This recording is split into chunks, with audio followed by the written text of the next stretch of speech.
Hello বন্ধুরা, তোমরা সবাই কেমন আছো? আশা করি ভালো আছো। চলে এসেছি নতুন একটা ভিডিও নিয়ে। থাম্বনেল থেকে দেখতেই পেয়েছো আজকে আমরা কি সম্পর্কে পড়ব। তো চলো আজকের ক্লাস শুরু করা যাক।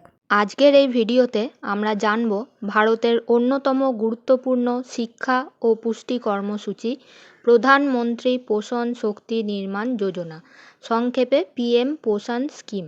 এই ভিডিওতে আমরা আলোচনা করব পিএম পোষণ কি, কেন এই প্রকল্প চালু করা হয়েছে, কারা এর সুবিধা পায়, কী ধরনের খাবার দেওয়া হয়, সরকারের উদ্দেশ্য কী, এই প্রকল্পের বৈশিষ্ট্য কী কী আছে, আর এই প্রকল্পের ভবিষ্যৎ গুরুত্ব কতটা। তো চলো ভিডিওটা শুরু করা যাক। প্রথমেই হচ্ছে পিএম পোষণ কি। পিএম পোষণের পূর্ণ রূপ আমরা দেখলাম প্রধানমন্ত্রী পোষণ শক্তি নির্মাণ স্কিম। এটি ভারতের কেন্দ্রীয় সরকারের একটি অত্যন্ত গুরুত্বপূর্ণ প্রকল্প, যার মূল উদ্দেশ্য হলো বিদ্যালয়ে পড়ুয়া শিশুদের পুষ্টিকর খাবার প্রদান করা এবং তাদের স্বাস্থ্য ও শিক্ষার মান উন্নত করা। আগে এই প্রকল্পটি মিড ডে মিল স্কিম নামে পরিচিত ছিল। দেখো, স্কুলের পড়ুয়া আর পুষ্টিকর খাবার এইটা শুনলেই কিন্তু আমাদের মাথায় মিড ডে মিল স্কিমের নামটাই আগে আসে। তো মিড ডে মিল স্কিমটারই এটা একটা মডিফাইড ভার্সন বলতে পারো। 2021 সালে কেন্দ্রীয় সরকার এই মিড ডে মিল স্কিমটারই নাম পরিবর্তন করে পিএম পোষণ রাখে এবং যেমন নামটা চেঞ্জ করেছে, কিছু কার্যক্রমেরও চেঞ্জ হয়েছে, আরও শক্তিশালী আর আধুনিক করে তোলে। অর্থাৎ মিড ডে মিল স্কিমের উন্নত সংস্করণই হলো পিএম পোষণ। তাহলে মিড ডে মিল স্কিম আর পিএম পোষণ একই, ওটা একটু আগেকার, একটু মডিফাই করেছে, যেমন যুগ পাল্টাচ্ছে সেরকম মডিফাই করতে হবে, তাই জন্য নামটাকেও চেঞ্জ করেছে। তাহলে এই প্রকল্পের প্রয়োজন কেন? মিড ডে মিলের যা প্রয়োজন ছিল এটারও তাই প্রয়োজন। ভারতের অনেক পরিবার আর্থিকভাবে দুর্বল। এখানে ভারতবর্ষে মানে ইনইকুয়ালিটি অনেক বেশি। যারা বড়লোক তারা প্রচুর বড়লোক, আবার যারা মানে এখনও অনেক মানুষজন আছে যারা হয়তো ঠিকমতো খেতে পর্যন্ত পায় না। তাই ভারতে অনেক পরিবার আর্থিকভাবে দুর্বল। অনেক শিশু প্রতিদিন পর্যাপ্ত পুষ্টিকর খাবার পায় না।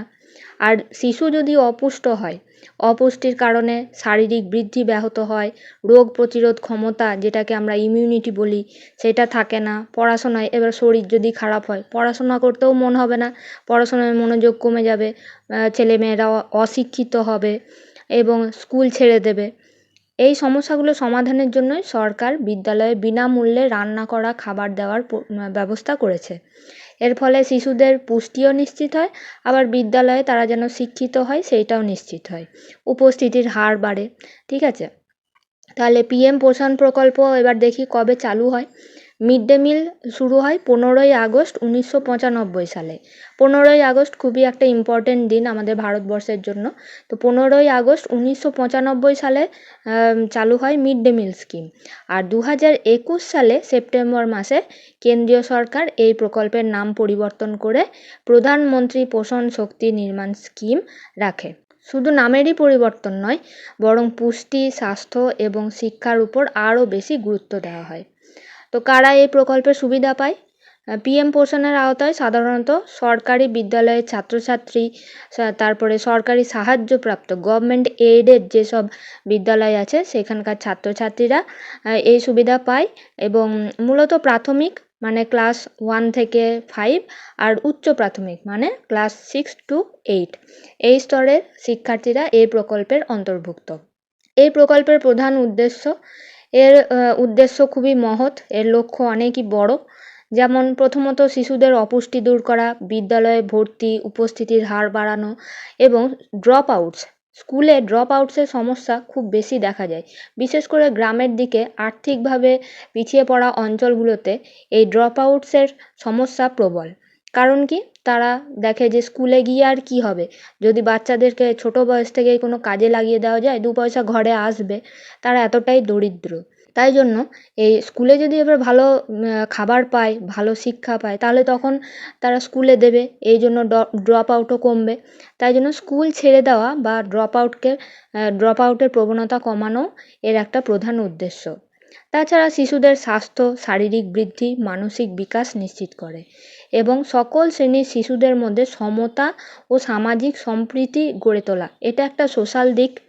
কারণ কি, মিড ডে মিলের যেসব খাবার বা পোষণ শক্তির আন্ডারে যেসব খাবার দেওয়া হয়, যেসব চিকিৎসা দেওয়া হয়, আমরা দেখব এখানে কি কি করা হয়। তো সেটা সবার জন্য, সব শ্রেণীর জন্য। তাই জন্য শিশুদের মধ্যে সমতা ও সামাজিক সম্প্রীতি গড়ে ওঠে। তাদের মধ্যে এইসব সোশ্যাল যে ভ্যালুস, এইগুলোর বোধ জন্মায়। তো কী ধরনের খাবার দেওয়া হয়? পিএম পোষণের অধীনে শিশুদের রান্না করা গরম খাবার পরিবেশন করা হয়। খাবারের তালিকায় সাধারণত থাকে ভাত, ডাল, সবজি, ডিম, দুধ, ফল বা খিচুড়ি, স্থানীয় পুষ্টিকর কোনো খাদ্য থাকলে সেটা, মানে স্থানভিত্তিক বিভিন্ন রকমের খাবার হতে পারে সেগুলো, সয়াবিন এইসব থাকে। আর প্রতিটি রাজ্যে, যেহেতু এটা কেন্দ্রীয় সরকারের স্কিম, তো প্রতিটি রাজ্যে নিজেদের খাদ্যাভ্যাস অনুযায়ী মেনু নির্ধারণ করা হবে। তবে পর্যাপ্ত পরিমাণ ক্যালোরি আর প্রোটিন যেন থাকে, তার দিকে বিশেষ নজর দেওয়া হয়। পুষ্টির মান, সরকার নির্দিষ্ট পুষ্টিমানও নির্ধারণ করে দিয়েছে। প্রাথমিক স্তরের শিশুদের জন্য নির্দিষ্ট পরিমাণ ক্যালোরি ও প্রোটিন নিশ্চিত করা হয়। উচ্চ প্রাথমিক স্তরের শিক্ষার্থীদের জন্য তার চেয়েও বেশি পুষ্টিমান নির্ধারণ করা হয়েছে। এর ফলে শিশুদের দৈনন্দিন পুষ্টির একটি বড় অংশ বিদ্যালয় থেকেই পূরণ হয়। এই প্রকল্পের অর্থ কোথা থেকে আসে? পিএম পোষণ একটি কেন্দ্র ও রাজ্য সরকারের যৌথ প্রকল্প, অর্থাৎ এর খরচ কেন্দ্র ও রাজ্য সরকার নির্দিষ্ট অনুপাতে বহন করে। কেন্দ্রীয় সরকার খাদ্যশস্য, পরিবহন, আর্থিক সহায়তা প্রদান করে, আর অন্যদিকে রাজ্য সরকার রান্না, বিতরণ, পর্যবেক্ষণ এবং স্থানীয় ব্যবস্থাপনার দায়িত্ব পালন করে। এই প্রকল্প কেন এত গুরুত্বপূর্ণ? বিশেষজ্ঞদের মতে একটি দেশের ভবিষ্যৎ নির্ভর করে তার শিশুদের ওপর। যদি শিশুরা সুস্থ ও পুষ্টিসম্পন্ন হয়, তাহলে তারা ভবিষ্যতে দক্ষ নাগরিক হিসেবে দেশের উন্নয়নে গুরুত্বপূর্ণ ভূমিকা রাখতে পারবে। পিএম পোষণ সেই লক্ষ্যেই কাজ করছে। এটি শুধু একটি খাবার বিতরণ কর্মসূচি নয়, বরং শিক্ষা, স্বাস্থ্য, পুষ্টি এবং সামাজিক উন্নয়নের একটি সমন্বিত উদ্যোগ। বেশ, তাহলে যথেষ্ট ধারণা পাওয়া গেল। এবার কিছু প্রশ্ন উত্তর দেখা যাক। প্রথম প্রশ্ন বলেছে, কোন মিনিস্ট্রির আন্ডারে পিএম পোষণ স্কিমটা আসে? সেটা হচ্ছে দ্য মিনিস্ট্রি অফ এডুকেশন। ঠিক আছে, শিক্ষা মন্ত্রকের আন্ডারে এই পিএম পোষণ আসে। তারপরে হচ্ছে হোয়াট টাইপ অফ স্কিম, কী ধরনের স্কিম? এটা হচ্ছে সেন্ট্রালি স্পন্সর্ড। বিভিন্ন রাজ্যে বিভিন্ন রকম হয়। আমাদের পশ্চিমবঙ্গের ক্ষেত্রে এটা হচ্ছে 60:40 রেশিওতে, মানে যে টাকাটা আসে সেটা 60% কেন্দ্র দেয় আর 40% দেয় আমাদের রাজ্য সরকার। এছাড়াও নর্থ ইস্টার্ন স্টেট বা হিমালয়ান রিজিয়ন, সেগুলোতে 90:10 রেশিওতে ভাগ হয়। তারপরে হচ্ছে হু আর দ্য টার্গেট বেনিফিশিয়ারিজ, কারা কারা সুবিধাটা পাবে সেটা আমরা আগেই দেখলাম। ক্লাস 1 to 8 সরকারি আর সরকারি সাহায্যপ্রাপ্ত স্কুলের বাচ্চারা, এছাড়াও প্রি প্রাইমারি, এটা নতুন অ্যাডিশন হয়েছে, বাল বাটিকা যেটাকে বলছে, যেখানে একদম ছোট বাচ্চারা 3 থেকে 5 বছর বয়সী বাচ্চারা পড়াশোনা করে, তারাও কিন্তু পাবে। তার মানে প্রি প্রাইমারি থেকে একদম ক্লাস 8 পর্যন্ত। আর তারপর হচ্ছে নিউট্রিশনাল নর্মসগুলো কী কী?